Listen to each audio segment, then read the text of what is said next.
Some teams hope to find one workhorse running back. Iowa, they got a stable. 6 backs, all game ready, all bringing something different to the table, and the Hawkeyes are going to need it in 2025.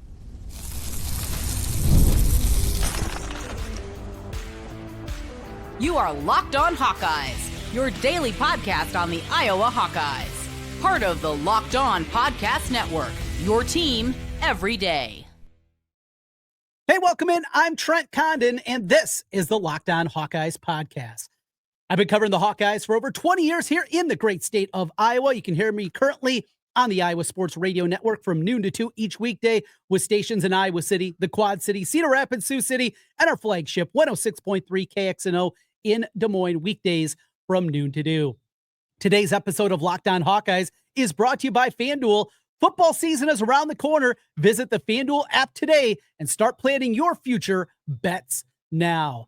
Well, we had a big upset in the world of Hawkeye athletics last night as the soccer team pulled an upset. We'll explain that. Hawkeye Elvis has announced his retirement, and Tom Kakert from Hawkeye Report is going to join us. We'll get Tom's latest thoughts on what he saw last week with Media Day, with the Open Kids practice, and some updates on the injuries. Speaking of injuries, I want to start today's conversation at the running back position because injuries are becoming a bigger part of the conversation. And as you'll hear a little bit later from Tom Kakert, as he will tell us that both Kamari Moulton and Terrell Washington Jr. are not back on the practice field at this point in time. And it goes hand in hand with what we saw a season ago, where a lot of people thought, Iowa was going to be stacked up at the running back spot. And for many people, Caleb Johnson was outside the picture, that maybe he had created too much of a hurdle for him to overcome. As was first reported here on Locked On Hawkeyes a year ago, he was suspended for the first half of the game a season ago. And he wondered, was he going to be able to get out of the doghouse? Because we've seen this happen plenty of times in the past, right? Guys that are in the doghouse and are never able to work themselves out of it. Caleb Johnson was. And, it's interesting. Kirk talked a little bit about Caleb back in, I think it was back in the spring, but regardless, here semi-recently. And he talked about him during August camp and what they saw from him and taking not just the incredible skill set. And we talked about that dude and what we saw his freshman season, the crazy game against Nevada with the lightning delays that ended after 1 a.m. and what we saw late in that game in the breakaway building. We saw that at times during his freshman campaign. And then as a sophomore, as he was dealing with injuries, it just didn't happen. And Iowa's got a lot of guys, a lot of different players that they can go to, a lot of different players that can be impactful for them this season at the running back spot. And that's when you get into Kamari Moulton. You get into TJ Washington, what they're going to look like. As LaShawn Williams learned a year ago, dealing with the injuries that he had both in preseason camp and then as the season went on, it just didn't happen. He made the decision that he was going to sit out the rest of the last season and he was going to move on. He was going to transfer and get his opportunities elsewhere. So you look at this group, and if it is something that is more debilitating for Moulton, hamstrings are fickle, and the wrong tweak, the wrong pull, it can put you out. Feels like you're on the right track. You're getting close. Another pull, you're back out at another 6-8 weeks. Crazier things have happened. And Terrell Washington Jr., we've talked a lot about him. Still, we haven't seen it really in game action. He's played a little bit, but we haven't seen a ton out of him. As we've talked about a ton, when you have somebody like Jazzion Patterson is just your solid, dependable veteran. Maybe not the upside of some of the other guys, but the other three players in this running back room are so incredibly intriguing. We've talked a lot about Nathan McNeil, the true freshman running back out of Florida. We had offers from Arkansas State and Rhode Island. Like, those were his finalists along with Iowa of his duties. Not very often you hear a Big Ten program, and certainly a program like Iowa, swimming in those kind of waters. Yet he arrived early. He was talked about during the spring. He's been talked about here during camp. He has something different. And with running backs, it's not just what you're doing in the weight room. It's not just what you can see. There's something almost innate. And certainly in the zone blocking scheme that Iowa employs, the patience, the understanding, the setting up of blocks, all those things that Caleb Johnson had, Sean Green had, these top-level Akram Wadley had, top-level running backs, it is just different for them. And McNeil, whatever that is, it's unmeasurable. He seems to have that.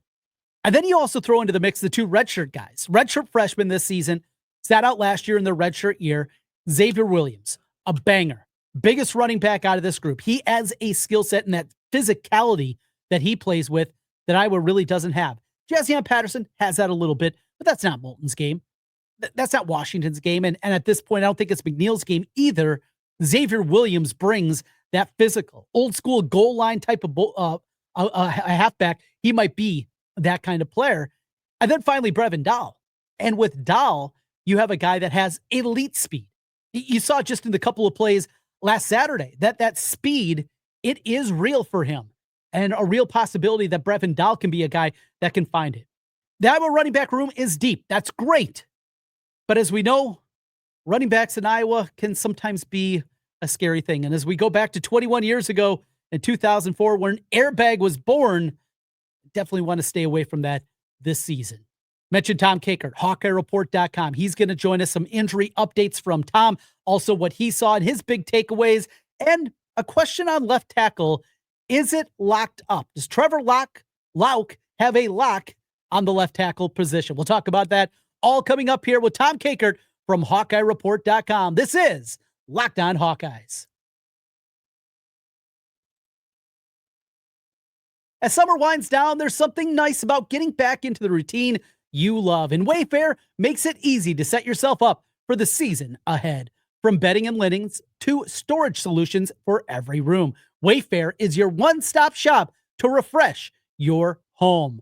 We need a new bedspread. That was something that we were looking for a long time. Look, we've had the same one for years. It was time for an upgrade, and Wayfair made it absolutely easy to fit the style that my wife wants and the comfort that I was looking for. It's a perfect time to get my home ready, whether it's organizing, upgraded your workspace, or just making weeknight dinners easier. You can get organized, finished, refreshed, and back to routine way less. Head to Wayfair.com right now to shop all things home. That's Wayfair.com, Wayfair, Wayfair.com.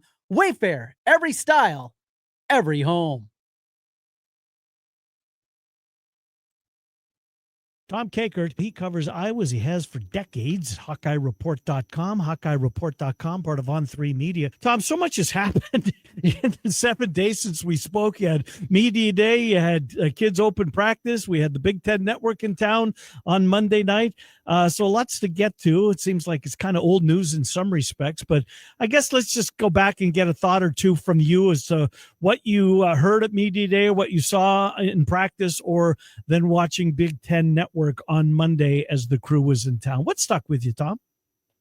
Yeah, I think the top line item for Iowa fans is Mark Gronowski's probably a little rusty, but from what I've been told, he's getting better every day and getting more comfortable. And I think, what I wonder about him is if he's one of those guys that just doesn't practice great all the time, but we put him out there and the adrenaline gets going a little bit, and on game day, I'm just not.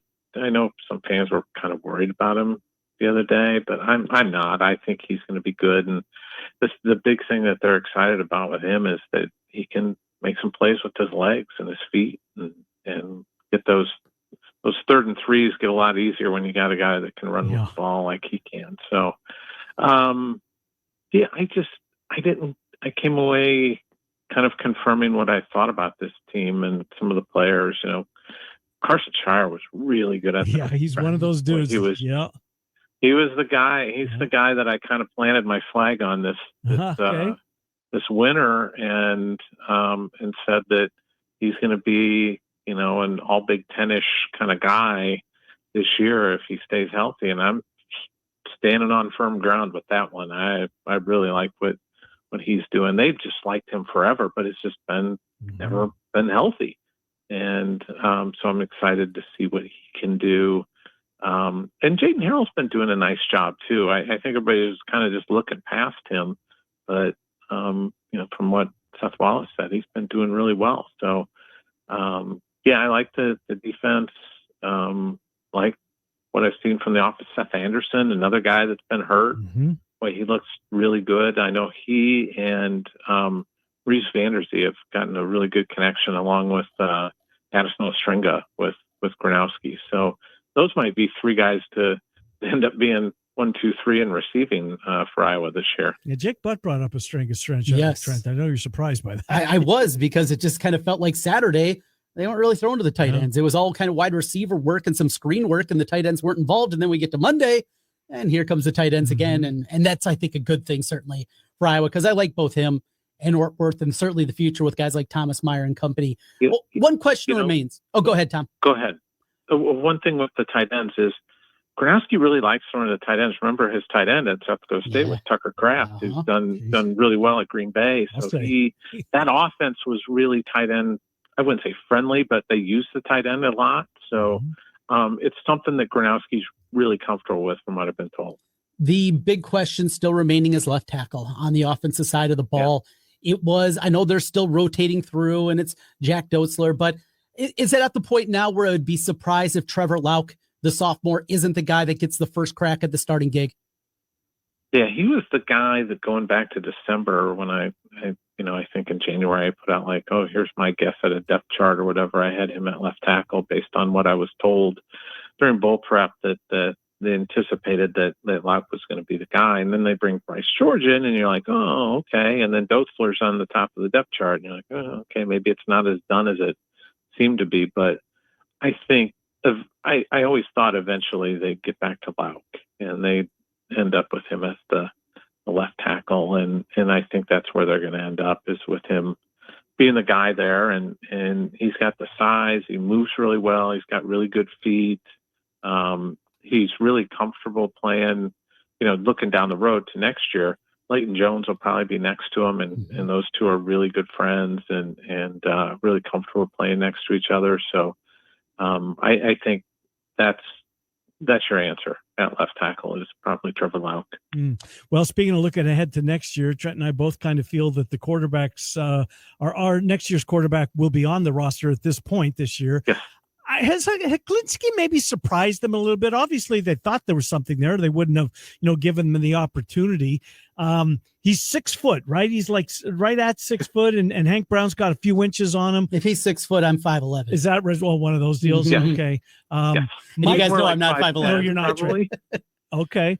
Does that maybe tip the scales in Hank Brown's favor, at least for this year? Because Heklinski, I think, might have surprised some people, just maybe how good he was or is. He's got a little Drew Tate in him, That works. He's got a little bit of feistiness to him.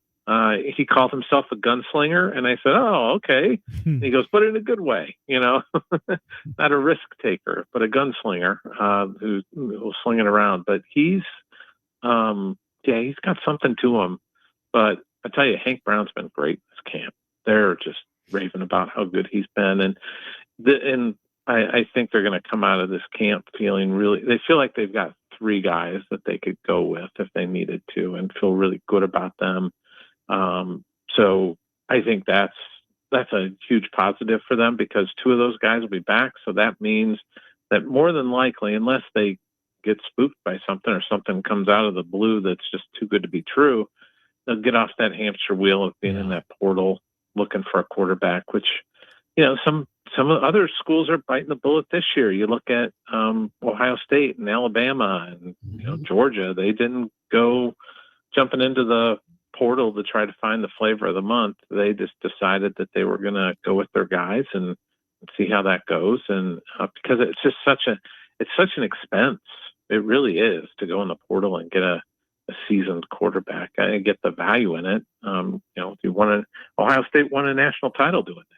But I think everybody's kind of trying to get off that hamster wheel now. And if you look towards next season, you can fill in, and you're not having to fill in that whole quarterback. We know Gronowski cost a pretty penny to bring him in this year. If you're able to spend another area, suddenly, a question maybe you have at a right tackle with Jennings Dunker moving on. That gets a little bit easier to fill when you have a little bit of money there. But that's looking past the season, and Tom, we certainly don't want to do that. I do have one more question, and boy, after the onslaught of info we got Friday, Saturday, Monday, things felt like they have dried up this week. I've tried to make a couple of calls, nothing. A lot of crickets. Feels like they're really locking down over there. The question that also remains for me is what's going to happen at Cash? Talking to Cohen Entringer out in Vegas, I thought it was incredible. He mentioned to me when I asked him the question about Cash and kind of his flavor spin on it, he mentioned every guy that has played the position. I thought that was incredible. Mentioned the 5 guys before him, but you look at him, you look at what they potentially can do in that defensive backfield. Is it going to be Entringer at Cash, or do you think that him and Luttner are still kind of fighting over that spot? I think it's from what I was told yesterday is that they were still battling it out and still trying to make a decision. Okay. And you could see them like one week, Luttner's at Cash. The next week it might be Entringer at Cash. They just feel like they're really comfortable. Here's what I think, though. I think they want to keep Entringer on the field at all times, if that makes sense. Mm-hmm. And that means maybe he's the strong and maybe Luttner ends up being the Cash because of that.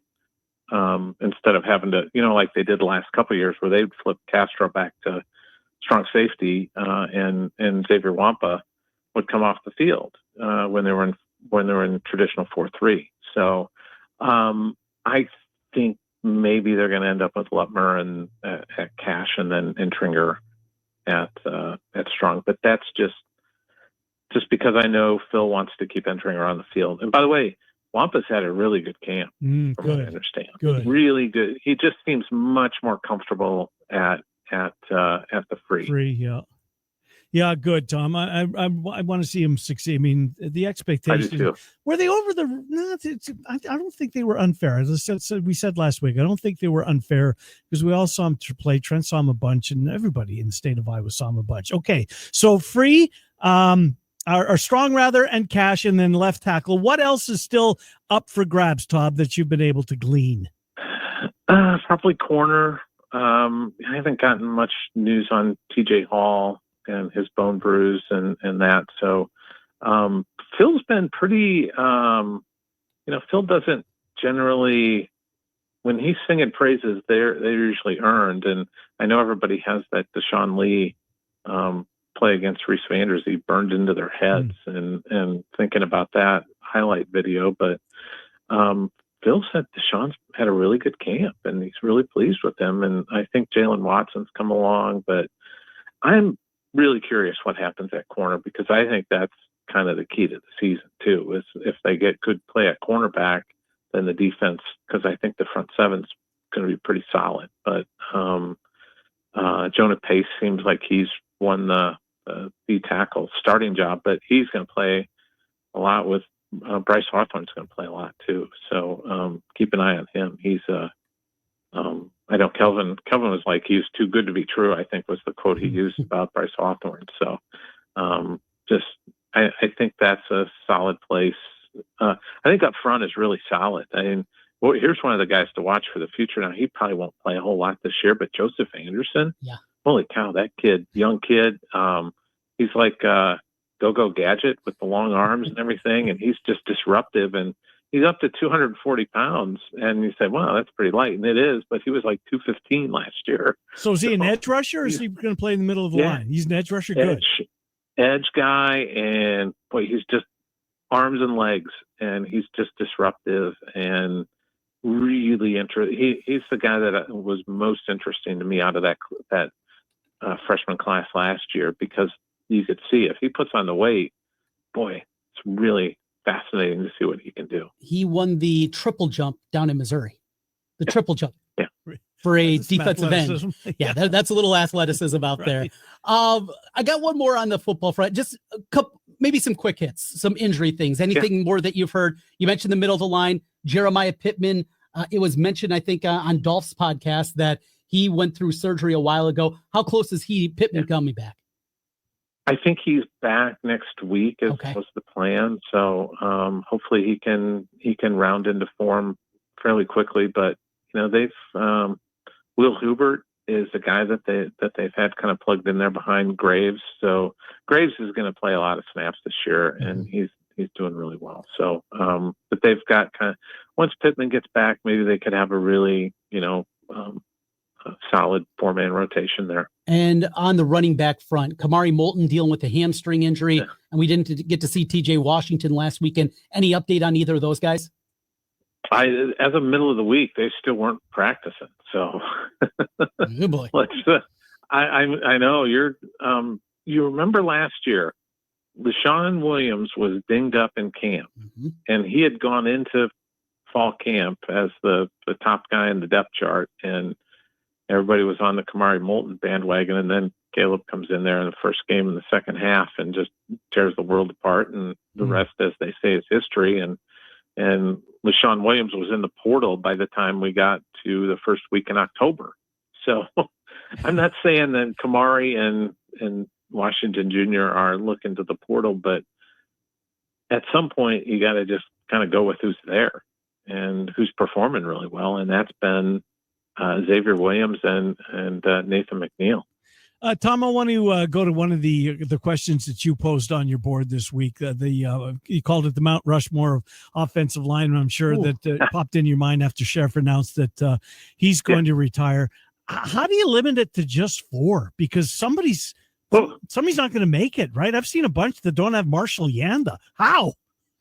He only played 2 years there. I guess that has to be the separator, right? I mean, I seldom see Balaga's name. He was unbelievable. Obviously, Gallery and Linderbaum and Tristan Wirfs and did I say Gallery? Steinbach. I mean, there's Nelson. There's so many. Yeah, there's so many guys that you could put in there. I mean, I think Gallery, Scherf, and Linderbaum are automatic because they won national awards. But after that fourth guy, how do you leave Tristan Wirfs off? How do you? Yeah. Exactly. Yeah, and Yanda's just different. But I guess it's the 2-year thing. Yanda might make it just for the block against Iowa State. Rashawn Parker. Oh my God. Oh boy. That was unbelievable. I wasn't sure he was going to get up. I'm not kidding you. I wasn't sure he was going to get up. Just he'd probably get flagged for that today, wouldn't he? Oh, for sure. Absolutely. Yeah. I mean, without a doubt, from every official. Yes. They're flying in from all corners of the field if that was in today's game. But, man, what a question and what an impossible answer. There was no right answer. It's just, there is no right. Somebody said you and I need to put 5 faces on there, and then maybe you can get it better. Bigger mountain. Yes. Find a bigger mount to put that one on. Little basketball to wrap things up with you, Tom, as things have gone quiet. Obviously, football season getting closer. Basketball gets pushed back until we get into it. There was a name that popped up, though, earlier in the week in the transfer market, Ali Dibba, who played a couple of different places in his career. Yeah. Southern Illinois, Abilene Christian. 6'5", guard, can get to the rim, decent shooter, not great from the three-point line. I was sniffing around. Any hope at all, or what have you heard on Ali Dibba, if I have the name correct? It doesn't seem like it seems like he might be headed to DePaul, who might have roster and some money to spend left. So, by the way, they're DePaul's GM for their program is former Iowa assistant Lavelle Jordan. Really? It's kind of wild. Yeah. So I ran into him at a couple of events this spring and summer, and I was like, "Oh, hey Val, how you doing?" You know, and he's like, "Yeah." They even let the GMs go on the road. It's wild. Nice. You know, crazy. You had a podcast with a guy that in our industry that sadly didn't work out for him. Hopefully he'll get another opportunity. Todd Brummelkamp, I want to promote that. Hope a lot of people will listen to that. Todd's a good dude. Mm-hmm. Todd is the best. Yeah. And Todd and I worked together for probably, I don't know, it wasn't 10 years, but it was probably 8 years. At the magazine? Yeah, with Voice of the Hawkeyes, because we were partners starting in 2003 with Voice of the Hawkeyes magazine over at Rivals with Hawkeye Report and Voice of the Hawkeyes for, I think, probably 7 or 8 years before Voice of the Hawkeyes took off. But yeah, Todd's a great friend, and we'll probably do some more pods together because we have similar sensibilities, and I want to keep Todd's name out there and absolutely land something pretty good. You know, just he's doing a Substack too, so you can find that. And he's and this is no disrespect to anybody else on the beat. When he wants, he's one of the most talented writers I've ever been around. Absolutely one of the best, most talented writers. I mean, he is gifted. And I say that with all due respect to all the great writers on the Iowa beat. And there's some good ones. Some good ones, no doubt. Really good. Tom, thanks for doing this. As always, appreciate it. And we will talk to you in a week's time. Thank you, Tom Kakert. Okay. Thanks, guys. Yep. See you, buddy. Tom Kakert, HawkeyeReport.com. Thanks to Tom Kakert for joining us as always, and some great insight there. And also Todd Brommelkamp. Yeah, good guy. I've known him for a very long time and same sensibilities. We'll try to get Todd on here on our pod as well, and hopefully hear from him here in the coming weeks. We continue Locked On Hawkeyes, a big upset for Hawkeye soccer, and Hawkeye Elvis hanging up the sequence. We'll do that as we continue Locked On Hawkeyes. August 26th is officially FanDuel Futures Day, a brand new holiday for football fans who live for bold predictions and preseason hunches. For just 24 hours, FanDuel is giving you deals on NFL season predictions. So whether you're calling your MVP, eyeing a long division winner, or ready to crown your Super Bowl champ before week 1 even kicks off, this is your moment. Take a flyer in the MVP race. You believe, hey, let's look at the Midwest. You think J.J. McCarthy is going to be the guy in year number 1 starting? Hey, you can take a bet on that. How about Caleb Williams, his second year? Couple of long shots. Jordan Love. Well, you can go with the old standby Patrick Mahomes. Whoever it is, you can take your shot or parlay your division dark horse winners and take an opportunity there. Visit the FanDuel app today and start planning your future bets now, because Futures Day is one day and one day only. FanDuel, play your game. Trent Condon back with you one final time on the Locked On Hawkeyes podcast. Thanks for being with us and making Locked On Hawkeyes your first listen every day, your daily Iowa Hawkeye podcast right here. And a big shout out to you everydayers. Make sure you're hitting subscribe if you're watching us on YouTube, or a 5-star review on the audio side. For the first time since 2021, Arkansas loses at home in women's soccer as the Iowa women's soccer team goes on the road and pulls off the massive upset. A year ago, we saw Iowa advance to the round of 16, making it further than they ever have before. This is a program certainly that feels like they're ascending, and then going on the road and getting a win like that, where they dominated for long, long stretches. Very eye-opening and a great start to the Hawkeye season here for the 2025-26 athletic calendar. What a start that is. Of course, we got field hockey, volleyball going on, and we get to football season, and we'll have you covered. Not a ton. We're not going to dive deep. I know that is definitely a niche sport, but definitely want to shout out the Hawkeye student athletes and getting it done there. One final note, and that is the retirement of Hawkeye Elvis. So if you don't know Hawkeye Elvis, he is the guy that I'm sure you've seen on your television. He's the guy that, yes, wears the Elvis get up. He's got the hair, he's got the sequins, he's got the jumpsuit, and he's out there dancing Elvis-like, doing his thing, but he is calling it quits. Met Hawkeye Elvis a couple of different times. Really an enjoyable character, a fun guy, and when he's not the Elvis guy, also a good dude too. And he moved to California a couple of years back. I know that has something to do with it. He lived in Minneapolis for a long time. So though he'll still be a huge Hawkeye fan, Hawkeye Elvis, as we know him, not going to be there anymore. It was something fun. It was something a little bit different, and always enjoyed seeing him on the television, seeing him at so many of the games that I was at throughout the time, and a guy that a lot of people really, really very enjoyable. He was one of the good people out there and a great Hawkeye fan, and that will continue throughout certainly the near future. All right. Shout out to Hawkeye Elvis, and a big thank you to everybody out there for listening in. Who's going to take over the throne now of Hawkeye Elvis? Here's an opportunity. I mentioned on my radio show earlier today. Remember for that one game we had Pope Hawkeye Pope, whatever that guy was? I think it was a Halloween game, maybe against Wisconsin a couple of years back. He was on TV and didn't get much further than that. Who has the next great idea? That's what I'm looking forward to. And maybe we'll be seeing you here in just a couple of weeks at Kinnick Stadium. That's right. Next week will be our final week without football. Though week 0 has a ton of intrigue with Iowa State in action against Kansas State to open up the season. We'll be keeping a close eye on that. And then the week after, it is going to be game week.